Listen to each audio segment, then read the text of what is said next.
Hey everyone, Dustin Heisler here, president of Government Technology and also publisher of Government Technology. And today I'm hosting a special fireside chat with my friend and industry expert, Jordan Burris. Jordan's a VP and general manager for public sector at Socure and has really built his career on being a trailblazer and disruptive innovator inside and outside of government. Today, we're going to learn more about Jordan, his background. We're going to do a deeper dive into what's happening with AI, identity, fraud, and more. We've got no slides, but this is going to be a conversation. So kind of think of this like a live podcast, and you can join us in the conversation by using that Q&A feature. So as we're going through what Jordan's reading and all of the nuances associated with what he's seen from an AI standpoint, you can ask questions using that Q&A feature at the bottom of your screen. But to kick us off, I thought, Jordan, we'd have some fun and let actually our friend at ChatGPT introduce you more formally. So we'll give this a go.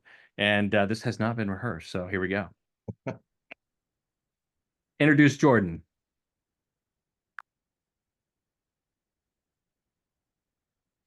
Please welcome Jordan Burris, VP and General Manager of Public Sector at Socure. A leader in public sector innovation, Jordan has shaped digital identity and cybersecurity initiatives from his time at the White House to his work at Socure.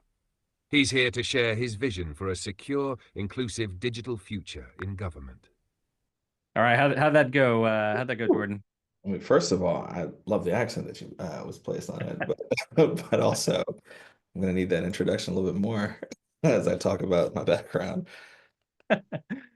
So, let's just dig in. I think first I'd love to just learn a little bit more about, your journey kind of in government and tech. It's a unique industry that we're in, and you've got some great and unique experiences in the past. So tell us a little bit about your journey. Yeah, absolutely. So, I mean, to start off with, I would say that, I guess I'm a perennial nerd. And so I've had the opportunity to serve in a number of different, we'll say, flavors of technology. Actually, if you think about where I got started, it actually was a help desk. I often joke that that's where I learned my patience, but really it gave me an appreciation of what it meant to operate, if you will, field level on the ground, solving customer issues. Transitioning, I actually then moved from help desk world over to consulting. So now taking and applying what I've learned from the field, but solving challenges for clients at both the public sector and healthcare arenas. And then from there, you can say that I got the government service bug. It bit me. My family has long been in, either military or law enforcement in some way, shape, or form. But finding the way in which I can contribute, give back to a mission, had the desire to basically go into government service, which led me then to working in the White House for a number of years. Started off in cybersecurity, taking a look at what we could be doing to better bolster our defenses more broadly, and then transitioning or really elevating to the role of Chief of Staff in the White House Office of the Federal CIO, where towards the tail end of my tenure, I was gifted with such wonderful events as responding to the SolarWinds cyber incident at a national level, looking at it from what happened with federal agencies, but then also the shift to remote work during the pandemic and what we really needed to do to overhaul and transform government service delivery and set a new course going into where we are now. And then again, all of this culminates with my work today with Socure, leading our government business and really partnering with government leaders to find more inclusive ways of verifying identities for good people. Amazing. Those are some big undertakings that you had and a long way from the help desk side of things when you started. Now, one of the things that fascinated me too is, now you've gone from like the federal aspect, the big picture national technology landscape to all of government, including the state and local. So, any surprises that stand out for you there as you kind of think about the full ecosystem of government? Yeah, I think for me it was, I'll say, like a broader appreciation, right? There's been classic statements that have been out there, such as if you've seen one state, you've seen one state, or, for me, there was kind of this light bulb moment when you fully appreciate or realize how disconnected some of the federal processes that I even have been working on were from what implementation reality actually looks like with state and local organizations. I think broadly for me the biggest takeaway has been really that there are a ton of similarities towards the many aspects, the many faces of government. But there is one common theme, one common thread, and that is, for me, really a lack of information sharing, Mm. actually. So it's an opportunity for any of us who work in this space, but to include those who are in industry, to basically share insights and best practices broadly across our various client bases. Because generally, I'll be speaking in a state one week on one issue. Go to the federal level, same issue is happening, and so there's an opportunity to really cross-pollinate those collective learnings. Now, you mentioned several of the challenges that you kind of had to undertake from a national level, but if you could distill it down into like one of the toughest things that you've had to face, in your overall career, what was it and what did you do and what did you learn from it?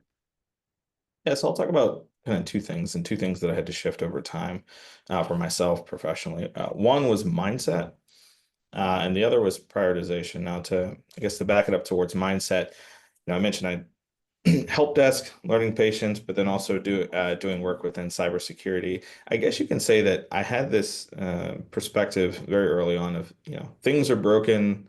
There's always a way that they'll be broken.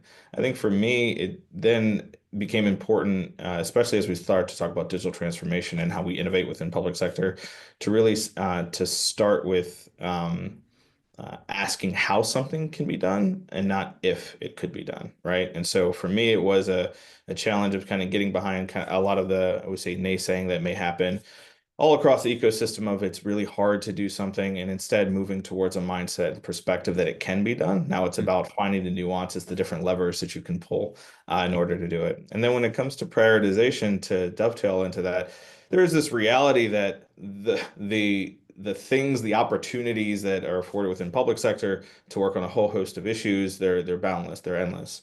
And so understanding where you can effectively drive impact, I will say the most surgical areas for me is something that I've found to be paramount to moving forward any type of digital transformation, because it's only through doing that that we can really make those large scale changes that are needed to really drive the American economy forward.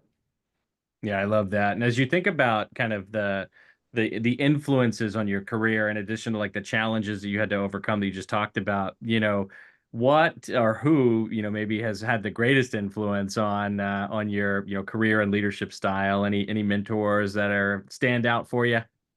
Yeah, so it's interesting. Every leader that I work with in some way, shape, or form, I always try to take something from them in order to, better evolve my own style, right? Whether it's the work I do today, working with such folks as, Matt Thompson, or the work I did at the federal level, working with such leaders as, Suzette Kent, Chris Inglis, or even Claire Martirano, the current federal CIO. I think for me, it's really looking at different ways in which these individuals find ways to stretch their teams, how they inspire and how they motivate, and really taking that on into how you continue to do that within public sector technology. Because in many cases, it's important to seek to catalyze the change that's ultimately needed to drive progress. So what motivated kind of this shift? I mean, you had such a wide operating kind of range, and as you think about like identity as like this layer that's intersecting everything, any thoughts on kind of what motivated you to shift gears into focusing on that new layer? Yeah, absolutely. I mean, I always joke, and if she was around, she probably would throw a shoe at me. But my wife is actually probably what prompted it. Her telling me that I needed to shift gears slightly outside of government as our family was expanding. But with that, she said, when you take on the next role, you need to look at things that you find that you can basically focus in on. And do something that's not as macro as it was looking at IT all across government, but instead seeing if you can actually make real change in a particular issue. One of the areas that I had focused on during my time in government was around identity policy and looking, how we could be evolving things, pushing beyond what even was zero trust at the time, and thinking about the consumer experience overall. I recalled the 2018 breach that took place with a consumer reporting agency. Many of you may remember that, or you may Google it after this. We still have But credit monitoring because of it, I think, that right? exactly. But really for me it was the reality that like identity was porous, it was always changing, and that there was, it was susceptible for compromise harm. I remember back then I tried to lead a number of initiatives within government to help make improvements. They didn't necessarily mature to the area where I wanted them. So it was an opportunity for me to basically then evaluate coming into the and even though I probably owe a dollar for saying things like the pandemic, but looking at the pandemic and really the amount of good people who struggle to get access to digital services, realized that there was an opportunity to, like, as I mentioned earlier, catalyze change and start a mindset shift that ultimately could transcend or move well beyond even the work that I do in this space to help improve digital service delivery for government agencies. So fortunately, I was connected with folks who were solving that same challenge, the same problems within the private sector, and have the opportunity to basically bring kind of that world-class mindset and approach to change to public sector organizations today. Love that. And now everything around identity is like changing right now, and it's fast evolving, and you have to kind of stay on your toes, but you're constantly adapting to that. And what do you think are those essential qualities, like as a leader in this space, just to stay adaptable, just to all the technology stuff, right? We can't even stick to naming conventions on some of it, but how do you stay adaptable? Yeah, absolutely. So I mean, Dustin, I'm sure you do this today, or you have to stay intellectually curious.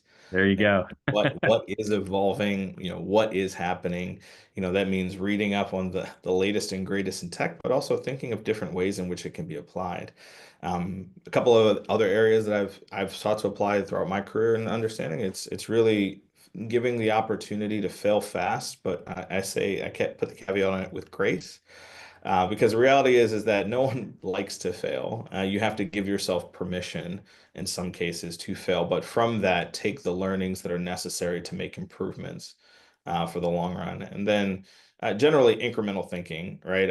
I've always found that within public sector or within government organizations in particular, it is through incremental thinking that you're then able to make the long-term progress that we all seek and deploy solutions that better support us for the future. So for me, that's always something that's top of mind.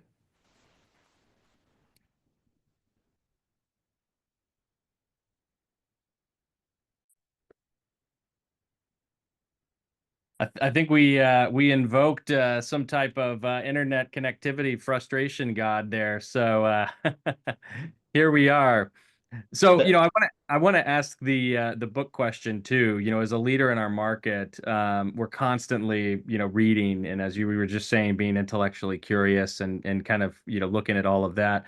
What are your favorite kind of book recommendations that you think other GovTech leaders, should add to their list?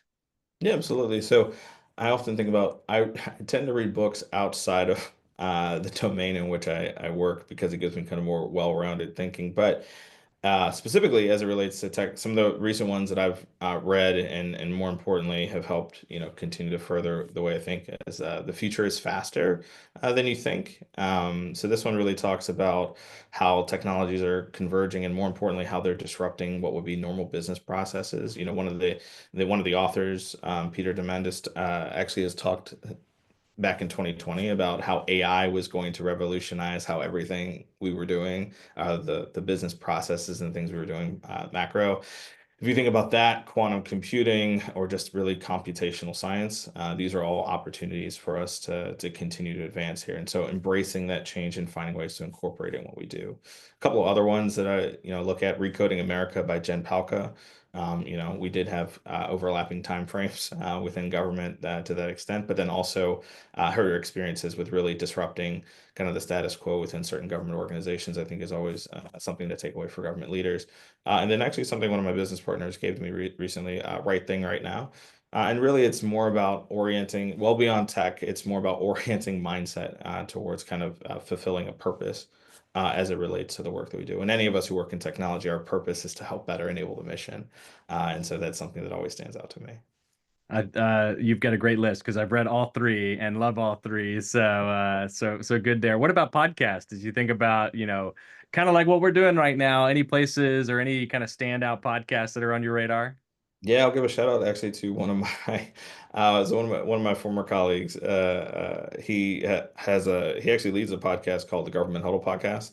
I actually am always impressed by the slate of government leaders that he gets to speak about various topics and issues. Another one that's always top of mind is actually one Microsoft put out.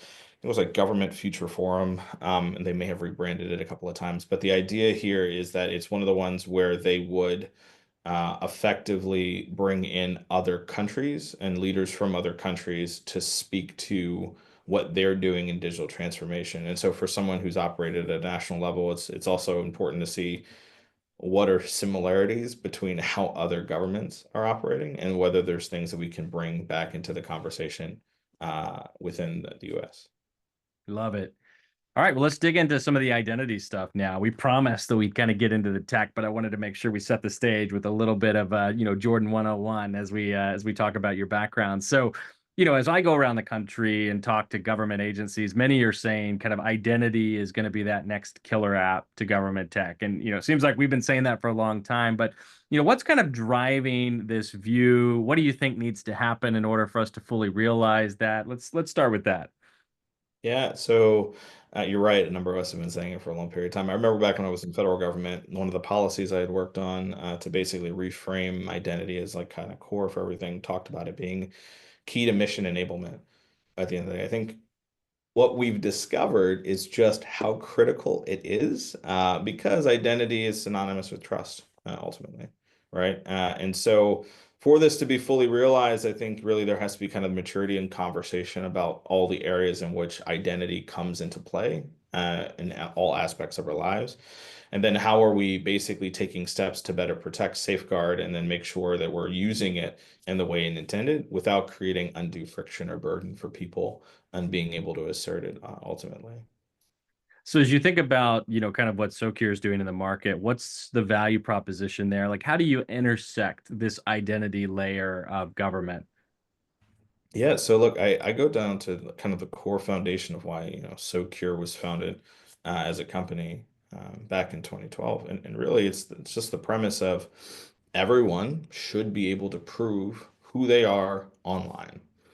And more importantly, people who have often been in, very marginalized groups or have had struggles in being able to do that, they should have a more seamless and simple way to do so. They should be able to do so where it's, they don't have to go to a call center every single time that they need to prove who they are, or they don't have to go in person, or frankly, they just get left out of the process.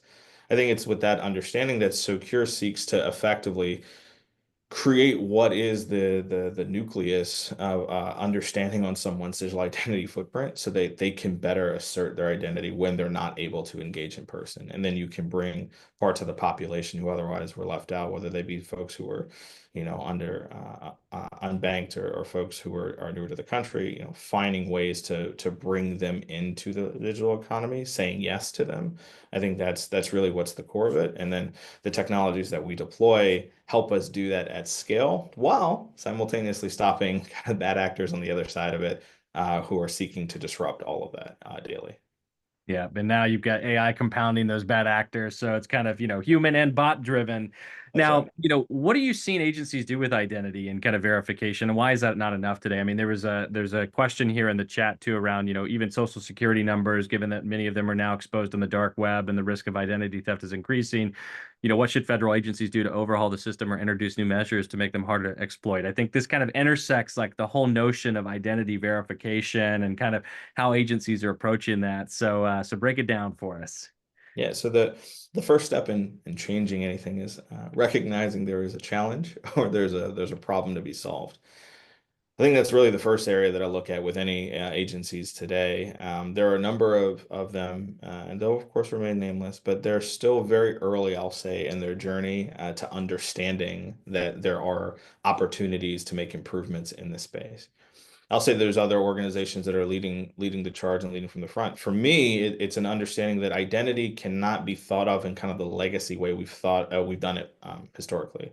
right? It can't be perceived as if you somehow know the mystery that is a social security number and someone's name that they can claim to be that individual. It can't be that you're going to ask them where did they last live 5 years ago or the color of their car through a series of questions, because I personally fail those all the time. It's important that we're finding ways to look at effectively every facet of what makes up someone's digital identity, and then from there, empower organizations to ultimately make a risk assessment. Because that's really what it is, right? Making a risk assessment that it is the right individual on the other end of the computer screen and giving them the tools that they can do so transparently. And then for those that are deemed non-risky, that they can effectively get through the process as quickly as possible. So that way they're not, being left waiting days, weeks, months to be able to access critical government services. Yeah, I think that's a brilliant way to approach it based on the risk as opposed to just kind of the black or white dynamic. There's a gray area where you kind of have to validate that. So I really like, that. And I know that, we've done a lot of research with you on just how states have been approaching this, and it's just so fragmented, right? Like everyone's got kind of a different flavor. So as you think about like who owns this, one of the other questions I often get asked is, what level of government should be focusing on this? Is this an all of the above? Is it a federal, state, local? Kind of give me your take on who should be looking at this identity layer. It's interesting because depending on the day, I probably change my perspective. And it's just because the difference in nuances and challenges.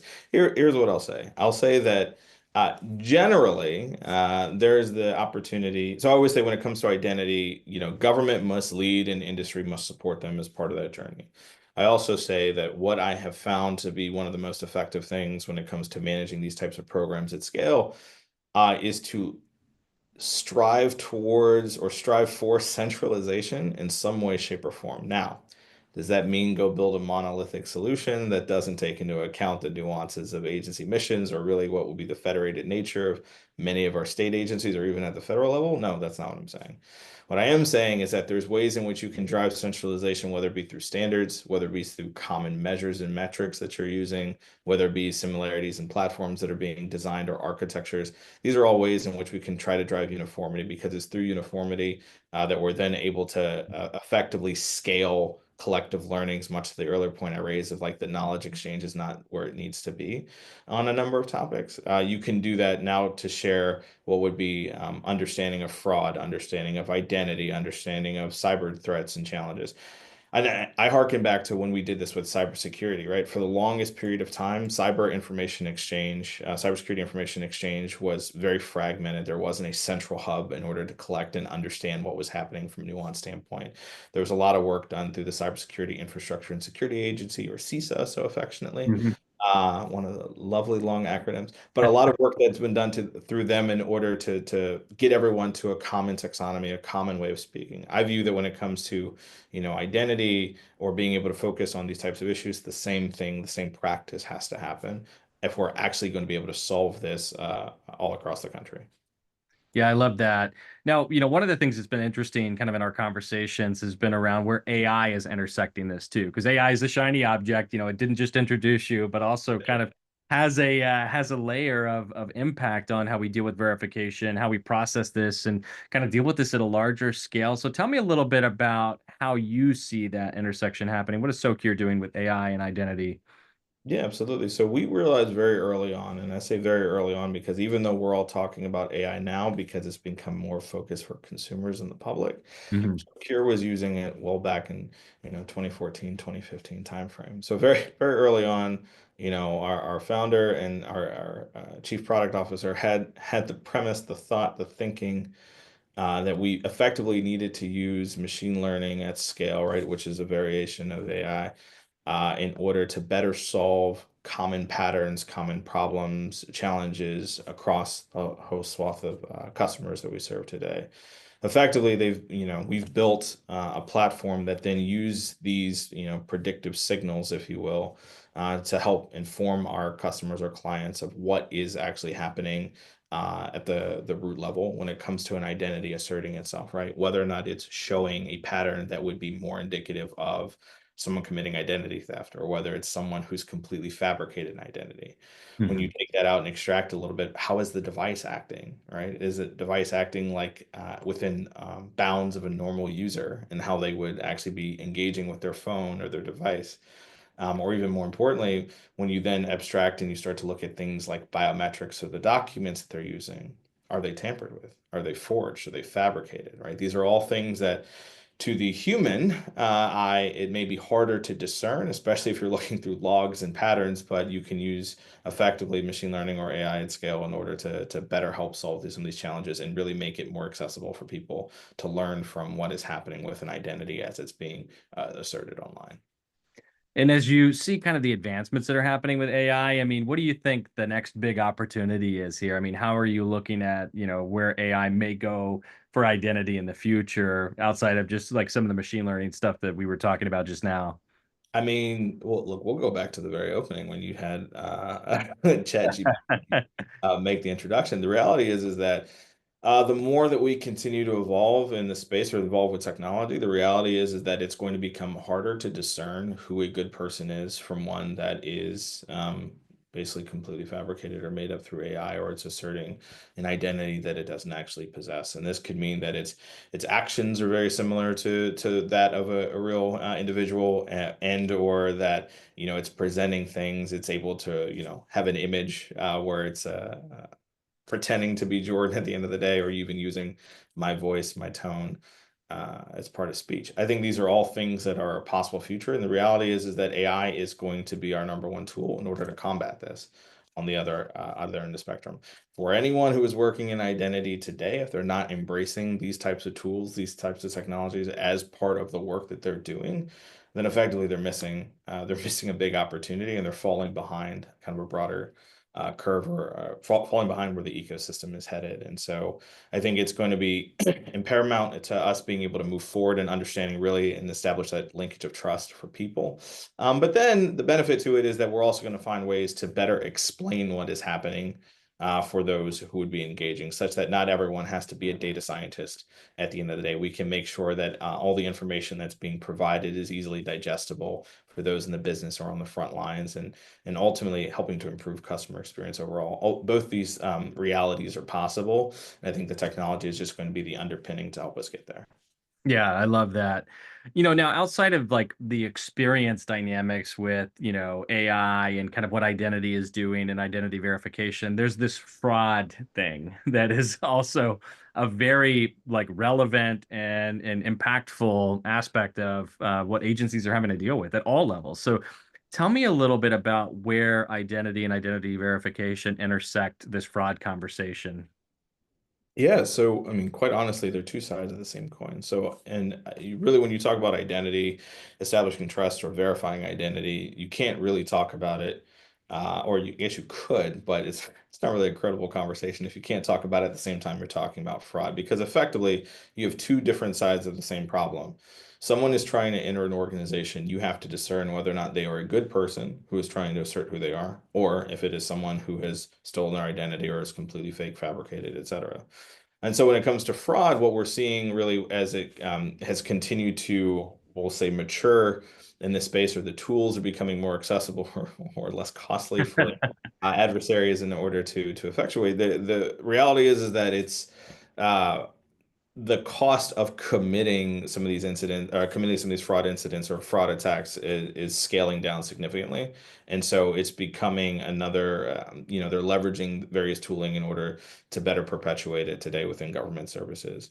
Right. And so it's then leading to what would be kind of a knee-jerk reaction, where in some cases organizations are taking more, we're going to say, more friction-filled approaches to helping people prove who they are, which are, forcing us kind of backwards, if you will, to where at one point in time we were saying, let's move everyone online, but now we're saying things to the effect of, but we can't really trust what's coming in online. We should probably bring them back in person, right? Like Yeah. it's kind of this inverse balance as to what we're trying to achieve. And so I think for any of us working in the space, it's important to know that fraud can be mitigated, fraud can be stopped, and it's leveraging the various tools that we have within our ecosystem to help us do that and give the confidence that we need that it is good people on the other end of the computer screen. So I want to double click on that because, the fraud that we were talking about, as you said, isn't the same, right? It's not the tactics that we've seen previously. It's all kinds of new things that are emerging. And, I heard the other day about some agencies that had hired deep fake employees that went through the full I-9 verification process. They interviewed. They were not real people, but they were fronts for a foreign actor that gained system admin level access. So tell me a little bit about what you're seeing kind of in this fraud dynamic that's different than what we saw previously. Yeah, absolutely. So we'll start off with a couple of things. Is that I guess there's been this belief that you could just take someone's PII and if it's stolen, it's kind of easy to assert, and you can kind of catch them by putting a few things in front of them or checking individual elements of their identity separately. For an example, take someone's email address. There's always been this assumption that if you just check someone's email address and that it looks like it's scrambled. And so it's a random numerical character that you can discern. It's a fraudster. The reality is that they're leveraging the technology today to fabricate email addresses that, were just created that match what would be the common way in which we present it today. So it would be the combination of your first name, your last name, your first initial, and your last name, or something to that effect, right? They're also taking the opportunity to deploy these attacks at scale and then change up their tactics. And when I say they, I mean nation states or fraud rings, et cetera. Mhm. So the idea here would be that they're, taking bots to do this. They're doing this in the middle of the night. They're doing this throughout the course of the day. It would blend in with normal traffic, and they're finding ways to continue to inject, if you will, identities or provide entities to various platforms in order to see whether or not they can get through the gates, if you will, and what's been done. And the reality is that when you look at the tools that they're using, these are all things that are made available to your average ordinary consumer. I think Mhm. one thing I've talked about historically has been like there's websites such as OnlyFake that exist, which can be used in some cases through using like ChatGPT and others. Or variations of generative AI, if you will, rather, to fabricate identity documents, right? And to an untrained eye, they actually may be good enough.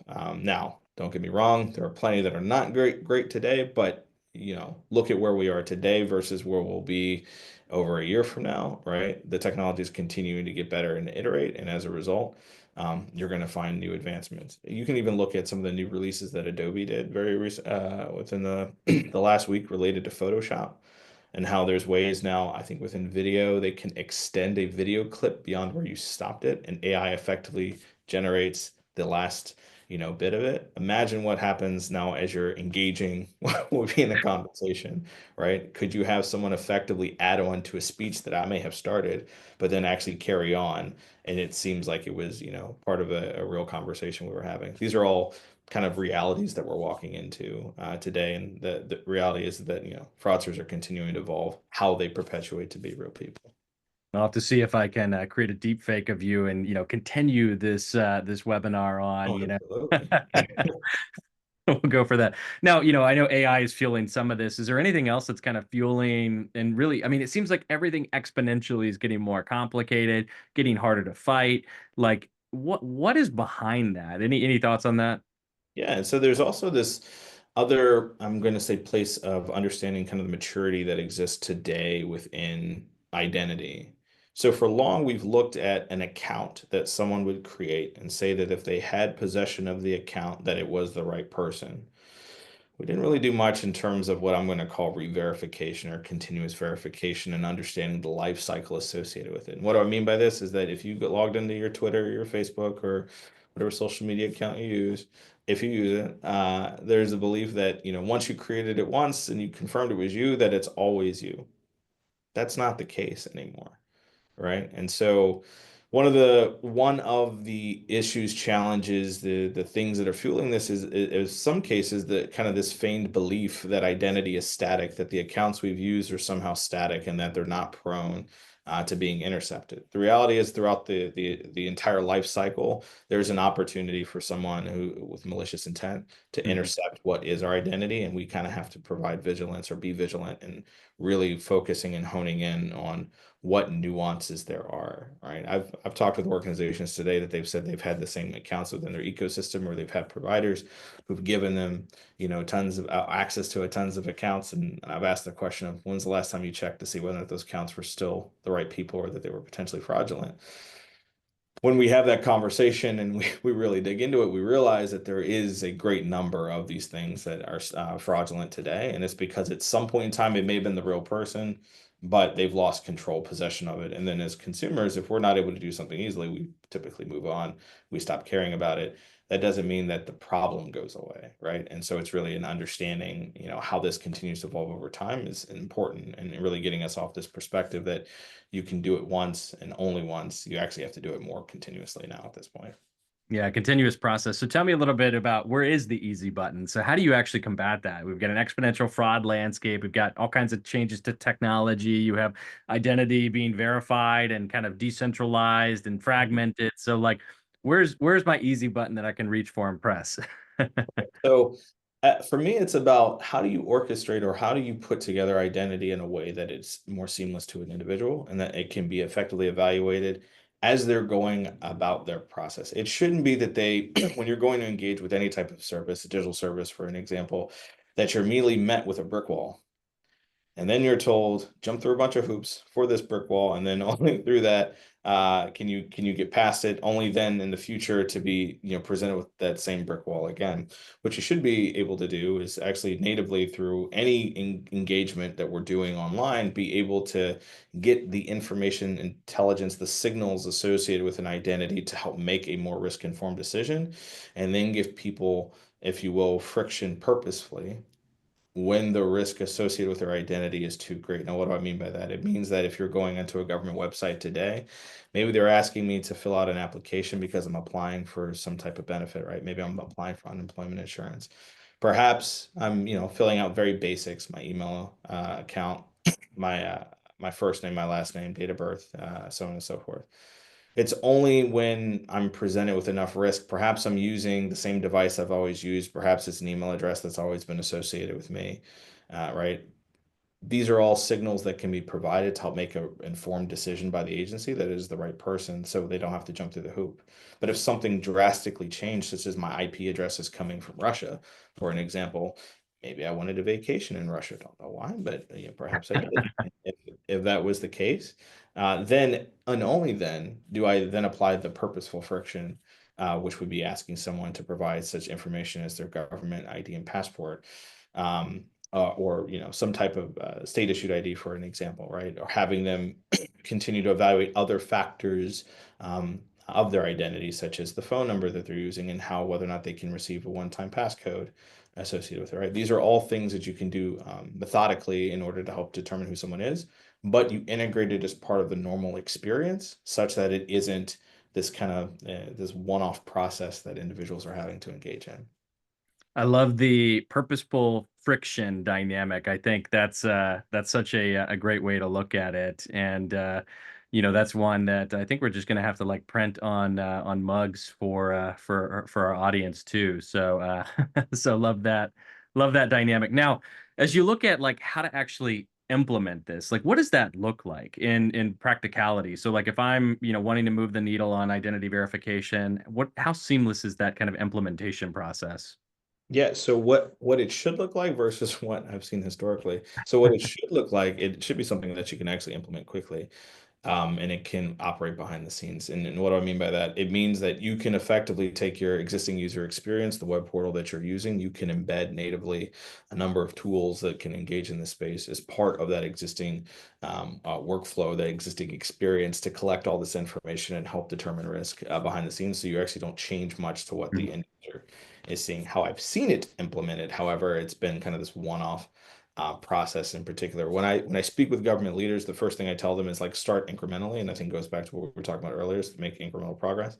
But the idea is, if you start incrementally, you can look at one program, you can look at one service that you're delivering, and then effectively optimize and scale over time. Some of the most forward-leaning states today did just that. They started with what would be a program that they rolled out. They started with a service that they had centralized, and they found ways in which they basically got the initial wins the momentum and then scaled it from there to the point where they're, much larger programs ultimately. And I think when it comes to identity verification, this the easiest, the fastest way to embed it into what is the existing user experience that, a state or a government organization rather is looking to provide for constituents. Yeah, go to where they're already at. And I brought a mug. So here's our terrible AI created image here of I Love it. create purposeful friction. So Love it. okay, so as you mentioned kind of the existing experience, the civic experience, where does this fit into the broader push for like digital inclusion and improved citizen experience? Like how does this relate? Because creating friction can sometimes complicate that, but where do you see these two intersecting? Yeah, so it's important that like as they're going through this process, one thing that I guess I didn't speak to really is around measurement, right? So as you're implementing all these processes, you're also then measuring the impact to people. And so this speaks to inclusion because then you're able to meet people where they are. And I think that that is an important understanding and nuance that is for some reason in many ways has gotten lost in a lot of conversation. Meeting people where they are is not forcing them because they couldn't get through kind of the antiquated process to go in person. As someone who used to have to take two buses in order to show up at any government organization, right? It doesn't make sense, especially if you're someone who has shift work, right? As I did at one point in time when I worked at help desk. All right, so that's not meeting people where they are. Instead, meeting people where they are is if they've chosen a channel that they want to engage in. And don't get me wrong, there's people who don't want to engage in certain channels for a whole host of reasons. I pick on my father-in-law sometimes because he will only use paper, and that is the way he operates. He doesn't believe in online.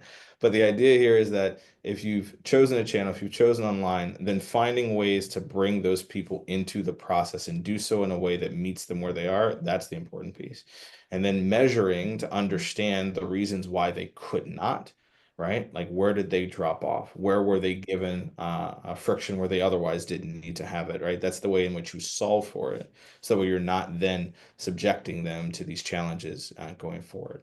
And when it comes to identity, that's as simple as how have we accounted for the way people's names are built, right? Mhm. How we accounted for the nuances in the fact that people may have moved around a bunch.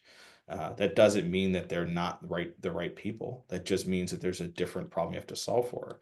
There's a different understanding of how those addresses, relate to their identity, or as we would say, correlate to their identity. These are all things that you can have a perspective on, and with the right tooling, risk management approach, if you will, be able to confirm it's the right individual without having to subject them really to that friction. So as you think about identity, the other thing that often comes up is like the need for collaboration, Mm. public-private partnerships, maybe public-private partnerships, P4s. What do you consider critical here as we look at tackling this? What are those partnerships that agencies should look for? What should the industry be looking at? Like, what's kind of the broader viewpoint you have on that? Yeah, absolutely. So, and I go back to my time, federally. And perhaps I'm a little biased in this.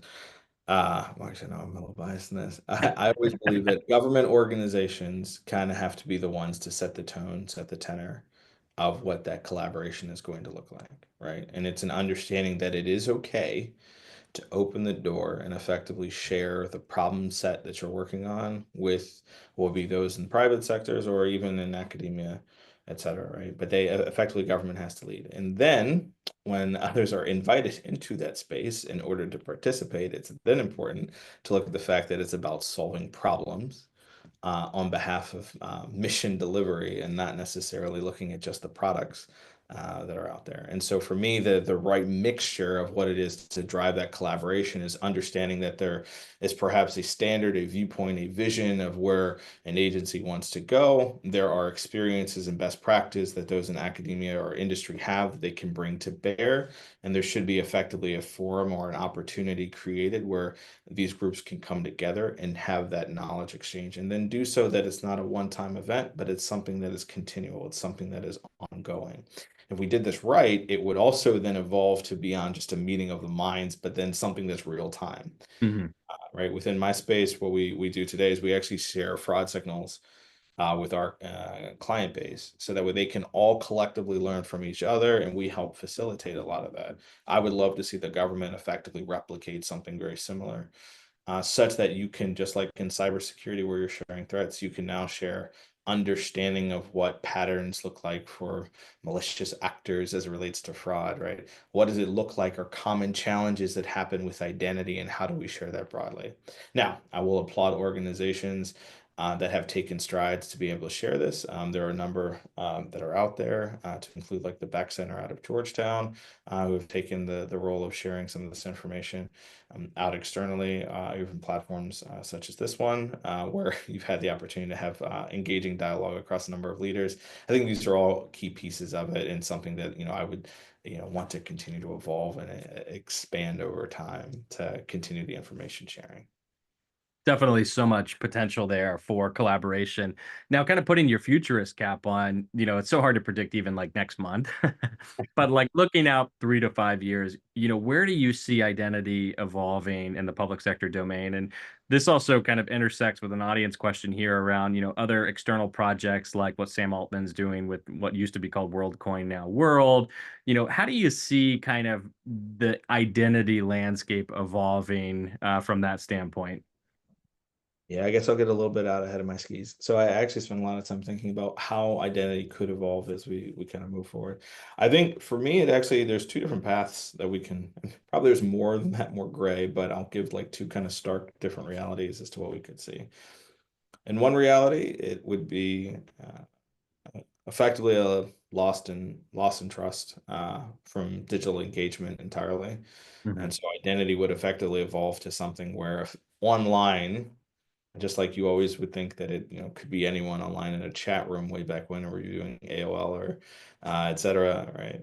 We'll basically lose the ability to discern that it is the right individual. It's because we've let fraud win, we've let AI be used by malicious actors, we haven't embraced it the right way, and effectively we're going to then find ourselves engaging in a way where we're only going in person. There's a lot of hoops that people have to jump through. It's very problematic to engage in services online.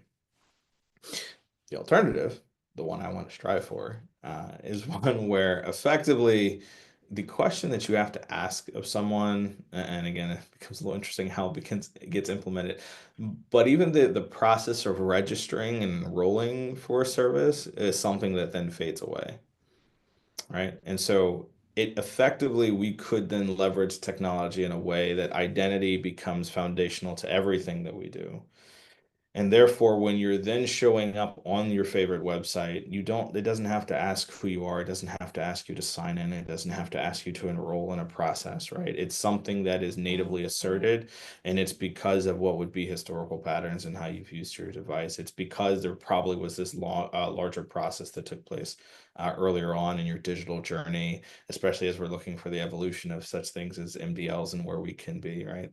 That's a reality we could potentially get to, but to achieve that, it's going to take, a deep commitment to kind of breaking beyond the perceptions we have about the way identity can be used and how it can go wrong, and instead finding ways where we can responsibly harness it to better underpin the services that we deliver, or the way in which we engage all across American society.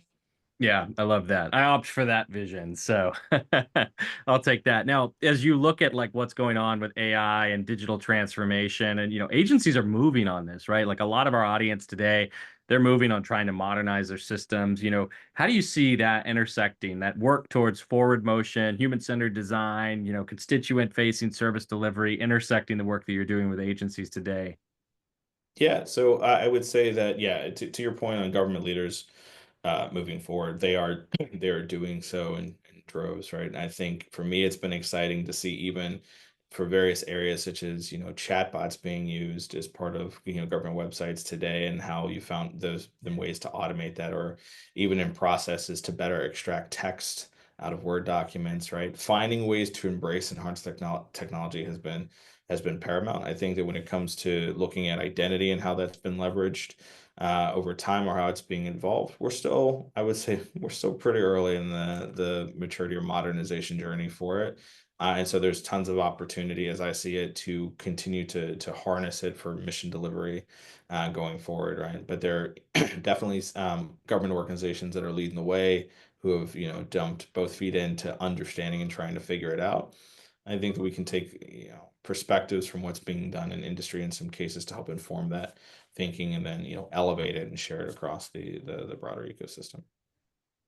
Love it. So here's a question from the audience just around how you feel about citizens having, instead of maybe social security cards, birthright to private public DNS pages, to share in data unions, et cetera, like kind of getting into almost sovereign identity. Where do you see those things kind of at on the radar? Yeah, I think that is a very intriguing concept for me. I was on the bandwagon of some, and I continue to say it. We should be able to move towards a future where social security numbers can be public, right? And I say that because effectively that was why it was created. It was created to be a retirement account, bank account way back when. The Social Security Administration will tell you that they understand the role that it's taken to becoming synonymous with identity, but effectively we should be able to move to a way in which we're giving more ability back to the consumer to not manage through accounts, because again, I think that that's kind of it's an older, antiquated way of thinking, but instead manage towards the way that they manage their digital lives today. So the devices they're using, the pages they're using, the credentials that they may have access to for a whole host of reasons, especially those that are government issued, right? Using that to then become ubiquitous with how they then can present themselves online. I think it's definitely an intriguing prospect as we continue to move forward in this space. So as you think about those that are listening in right now that are in, the hot seat in government, what should they be thinking about? And ultimately, like, what are the immediate actions you think they should be taking right now, even if this is something that's aspirational for them? Like, any thoughts on that? Yeah, so I go back to when I was in the hot seat. And the number one thing I always used to ask my teams and anyone I worked with me was, what does the data show us? What is kind of the reality of the lay of the land? If you're a government leader and today you can't actually answer the question of what is happening when someone is proving who they are online or when they're engaging in identity or even have the right transparency into how the models that you're using for AI are constructed or being used, start by asking the question of how you can get that type of information, because I'll tell you that is something all government leaders should be asking. They should be striving to get better insight into for a whole host of reasons beyond what would be IGs and other auditors that may be an organization asking questions. It's really about improvement, and it's understanding where there's opportunities to continue to evolve. Right. So I always say that gone should be the days of the black box. And if you're working in this space and identity in particular, and you have a black box or you have someone that will not tell you what's going on, that needs to change. And instead, seeking what would be the better insights, transparency from anyone you're working with in this ecosystem, because it's the only way we're going to make the strides that we need to continue to evolve identity and how it's harnessed for good at the end of the day. Yeah, don't accept the black box. That's no longer an option. Now, as you think about, Socure and kind of where you're headed in its mission to support identity initiatives in government, what are you most excited about, right? Like everything is changing, but what are you most excited about?